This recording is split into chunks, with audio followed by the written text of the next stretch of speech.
산 너머 고을에 아랑이라는 이름의 여인이 살고 있었습니다. 아랑은 어려서 부모를 잃고 먼 친척 집안의 중매로 어느 집안의 장남과 혼례를 올렸습니다. 남편은 인품이 좋았으나 병이 깊어 결혼 3년 만에 세상을 떠났습니다. 홀로 남겨진 아랑은 남편의 집에 그대로 남아 어린 아들과 함께 시어머니를 모시며 살았습니다. 하지만 그 시어머니는 성질이 까다롭고 욕심이 많아 매일같이 며느리를 부엌에서 부려먹고 옷까지 하나 변변히 입히지 않으며 구박했습니다.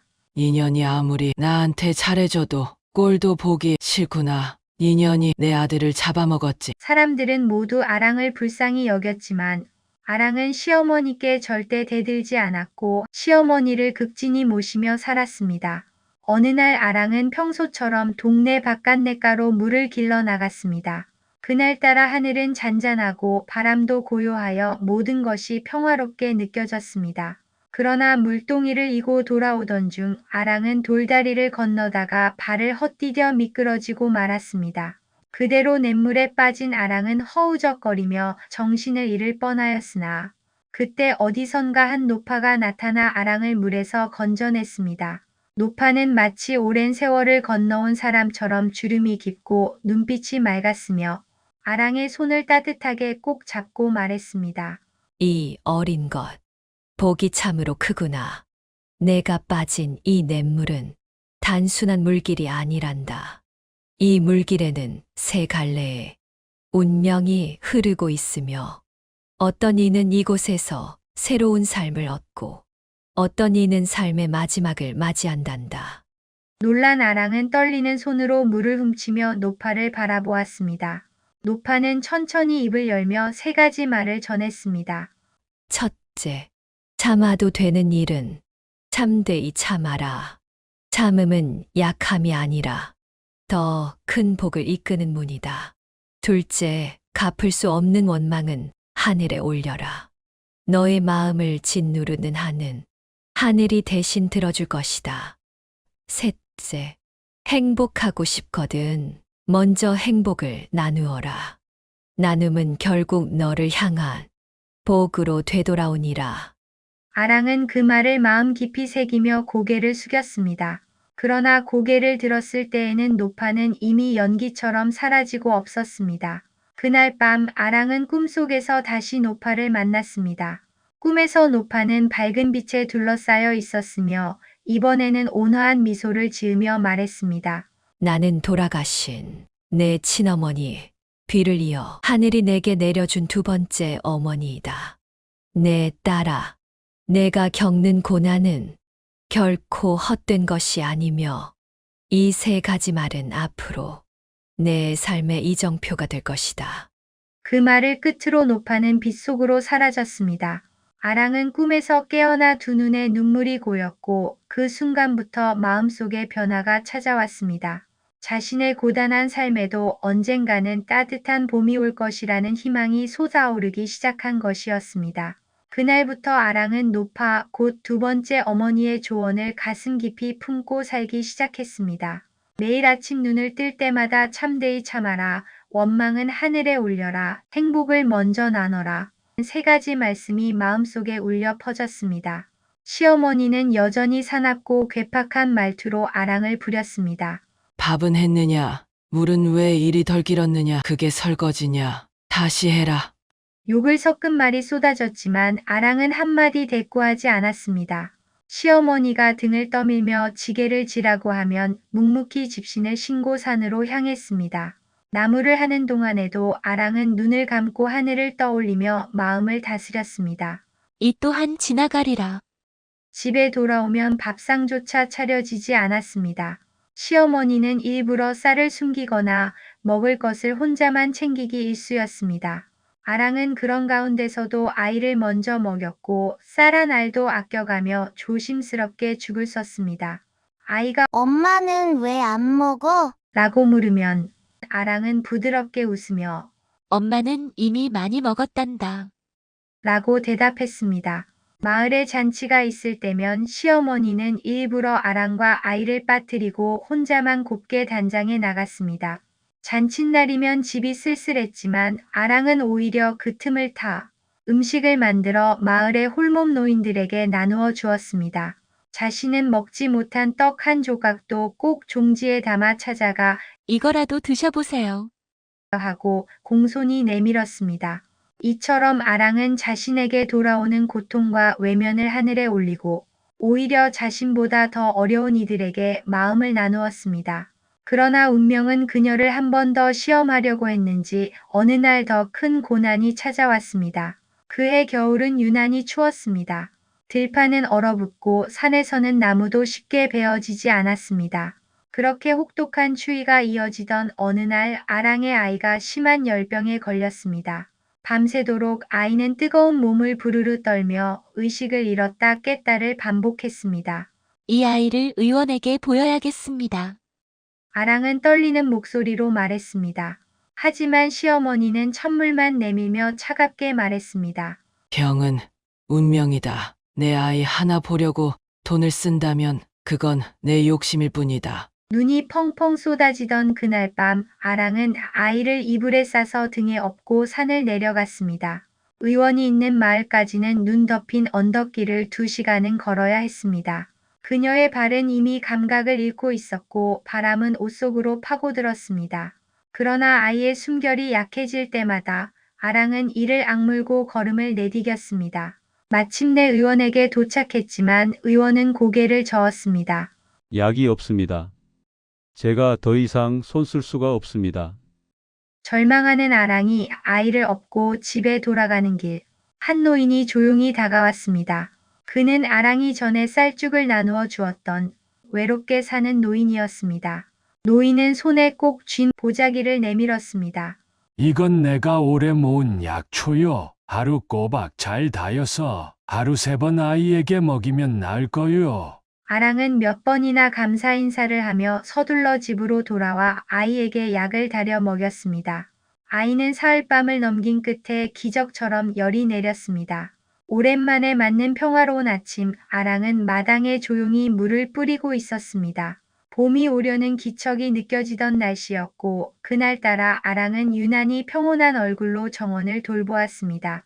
겨우내 쌓인 먼지를 씻어내며 그녀는 오늘도 묵묵히 하루를 시작하고 있었습니다. 그때였습니다. 마당 밖에서 아이고 허 하는 시어머니의 외마디 비명이 들렸습니다. 깜짝 놀란 아랑은 물동이를 내던지고 달려나갔습니다. 시어머니는 돌계단에서 발을 헛디뎌 넘어졌고 땅에 주저앉아 얼굴을 찡그리고 있었습니다. 어머님 괜찮으세요? 아랑은 곧장 시어머니를 부축하여 안으로 모셨습니다. 발목이 퉁퉁 부어 있었고 시어머니는 고통을 참느라 이마에 식은 땀을 흘리고 있었습니다. 아랑은 곧장 아이를 불러 마을 의원을 모셔오게 했습니다. 의원은 발목을 살펴본 뒤 말했습니다. 뼈에는 이상이 없지만 인대가 크게 늘어났습니다.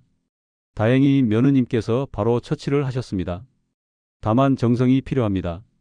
돌보는 사람이 마음을 다하면 몸도 그 정을 따라 회복됩니다. 그 말을 들은 아랑은 그날부터 밤낮을 가리지 않고 시어머니를 정성껏 간호했습니다. 뜨거운 물에 수건을 데워 찜질을 해드리고 매 끼니마다 국을 먼저 떠드렸습니다. 한밤중에도 시어머니가 잠에서 깨어 신음할까봐 아랑은 아예 시어머니 방에 요를 깔고 누웠습니다. 어머님, 따뜻한 물수건 올려드릴게요. 지금 불편하신 데는 어디세요? 그녀의 목소리는 한결같이 조용하고 부드러웠습니다. 시어머니는 처음엔 말이 없었지만 며칠이 지나자 아랑의 손을 뿌리치지 않았습니다. 아랑이 국을 들고 오면 무심히 받아 먹었고 이마에 찜질을 얹어줄 때면 눈을 감고 말없이 잠들었습니다. 그 정성은 조금씩 시어머니의 마음을 녹였습니다. 이제는 괜히 짜증을 내려다가도 입을 꾹 다물고 말았습니다. 그렇게 시간이 흐르고 어느 날 시어머니는 자신의 머리맡에서 조용히 바느질을 하고 있는 아랑을 바라보다가 입을 열었습니다. 아랑아, 예, 어머님. 이거 니한테 주고 싶다. 시어머니는 손을 뻗어 작은 놀이개 하나를 건넸습니다. 오래된 비단 위에 조심스레 수가 놓인 놀이개였습니다. 분홍빛 매듭에 진주알이 박힌 분명 그녀가 젊은 시절 애지중지하던 물건이었습니다. 내가 그동안 너를 너무 못되게 군 것 같다. 이젠 미안하구나. 아랑은 말없이 고개를 숙이고 놀이개를 두 손으로 받았습니다. 그 순간 그녀의 눈에는 눈물이 고였습니다. 그러나 그녀는 그 눈물을 보이지 않기 위해 고개를 깊이 숙인 채 조용히 고개를 끄덕였습니다. 그날 밤 아랑은 오랜만에 깊은 잠에 들었습니다. 그리고 꿈속에서 다시 두 번째 어머니를 만났습니다. 하늘빛 옷을 입은 두 번째 어머니는 환한 미소를 지으며 말했습니다. 이제 첫째 길과 둘째 길은 넘었구나. 너는 참아야 할 때 참았고, 미움을 원망으로 되갚지 않았으며, 정성을 나눔으로 바꾸었단다. 이제 마지막 복이 남았구나. 아랑은 꿈속에서도 울컥하며 물었습니다. 그 마지막 복은 무엇입니까? 두 번째 어머니는 대답하지 않았습니다. 다만 그녀의 손을 조용히 쥐며 말했다고 합니다. 하늘은 정성을 저버리지 않느니라. 너의 그릇은 이제 복을 담기에 충분하니 머지않아 알게 될 것이다. 그 말을 마지막으로 아랑은 꿈에서 깨어났습니다. 어둠이 걷히는 새벽, 아랑은 조용히 창문을 열고 하늘을 올려다 보았습니다. 그녀의 얼굴에는 처음으로 담담한 미소가 떠올랐습니다. 시련을 견딘 자에게 오는 평온은 그렇게 깊고도 조용하게 찾아오는 것이었습니다. 몇 해가 흐르고 아랑의 아들은 훌쩍 자라 청년이 되었습니다. 얼굴은 아비를 닮아 반듯하였고 마음은 어미를 닮아 고왔습니다. 아랑은 여전히 검소하게 살았지만 마을에서는 누구나 그녀를 존경하며 복 많은 여인 강한 어머니라 불렀습니다. 젊은이들은 그녀를 스승처럼 따랐고 노인들은 그녀의 인사를 반갑게 맞이했습니다.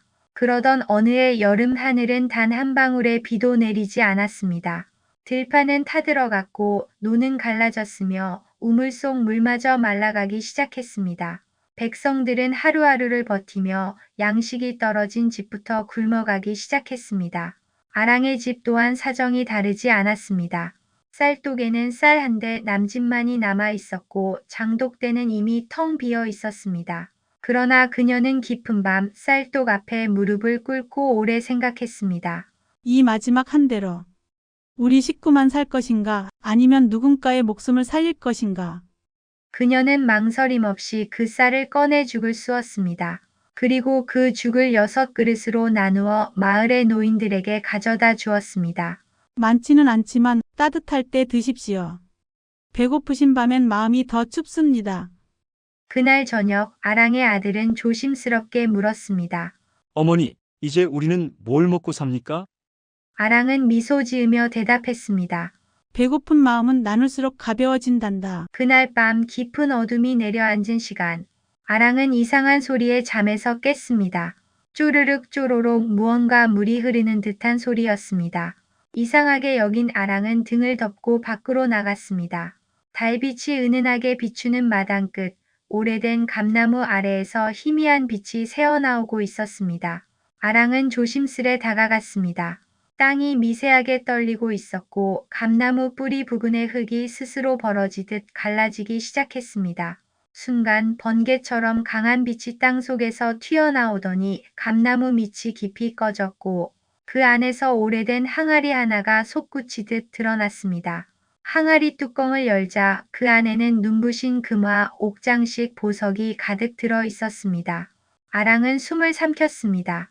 항아리 안쪽에는 누군가가 정성스레 새긴 듯한 문장이 새겨져 있었습니다. 이 행복을 먼저 나눈 자에게 더 큰 행복이 찾아오리라. 그 문장을 읽는 순간 아랑의 눈에 눈물이 고였습니다. 두 번째 어머니, 곧 하늘이 내려준 수호령이 그녀에게 남긴 세 번째 조언이었습니다. 아랑은 마치 꿈을 꾸는 듯 두 손으로 얼굴을 가렸습니다. 하지만 복은 쉽게 주어지지 않았습니다. 바로 그날 밤 마을 일부에서는 이상한 소문이 돌기 시작했습니다. 아랑이 어디서 큰 보물을 주었대? 밤마다 몰래 금을 옮긴다더라. 며칠 뒤 욕심 많은 마을 이장이 무리를 이끌고 아랑의 집을 찾아왔습니다. 그 보물은 마을의 것이다. 우리 모두가 가뭄으로 고생했으니 그 재산은 나누어야 한다. 아랑은 말없이 고개를 숙이고 항아리의 절반을 마을 어귀에 내놓았습니다. 그리고 고요하게 말했습니다. 이 금은 하늘이 내려주신 복이니 나누는 것이 마땅합니다. 다만 남은 절반은 아이의 미래와 더 어려운 이웃을 위해 남기겠습니다. 그 말에 마을 사람들은 수군거리다가도 결국 고개를 끄덕였습니다. 이장은 더 이상 말하지 못하고 돌아섰습니다. 이후 아랑은 남은 금화를 사용해 우물을 새로 파고 가난한 이웃들에게 논을 빌려주었습니다. 아이는 서당에 보내 학문을 익히게 했고 해마다 가을이면 수확을 마을과 나누었습니다. 몇 해 뒤 그 마을은 기근과 가뭄 속에서도 이상하리만치 풍요로운 마을이 되었습니다. 사람들은 그 이유를 몰랐지만 누구나 말했습니다. 그 집 여인이 남다른 복을 받은 모양이야. 아무리 어려워도 마음 하나는 무너지지 않았으니까. 아랑은 결국 두 어머니의 가르침을 받은 여인이라 불리며 고을의 전설이 되었습니다. 그녀의 이야기는 시간이 지나도 사람들 입에서 입으로 전해졌고 누군가는 감나무 아래에 손을 모으고 기도를 드리기도 했습니다. 하늘이 내린 복은 크고 반짝였지만 그것보다 더 빛난 것은 아랑의 마음이었습니다. 참되이 참고 원망을 품지 않고 먼저 나누는 삶을 산 자에게 하늘은 끝내 보답을 내렸던 것입니다. 적선지가 필요여경. 선행을 쌓은 집안에는 반드시 복이 있다는 뜻입니다. 착한 일을 하면 반드시 좋은 결과가 따르고 악한 일을 하면 반드시 그에 상응하는 벌이 따른다는 세상의 이치를 담고 있는 말입니다. 아랑은 오랜 세월 시어머니의 구박 속에서도 원망하지 않고 참되이 인내하며 작은 정성 하나조차 이웃과 나누었습니다. 세상의 모든 행위는 반드시 그에 맞는 결과를 낳습니다. 오늘날에도 우리가 가슴에 새겨야 할 진리입니다. 가운데 동그라미를 클릭하시면 재미있는 이야기를 무료로 더 빨리 받아보실 수 있습니다. 구독과 좋아요 부탁드립니다. 감사합니다.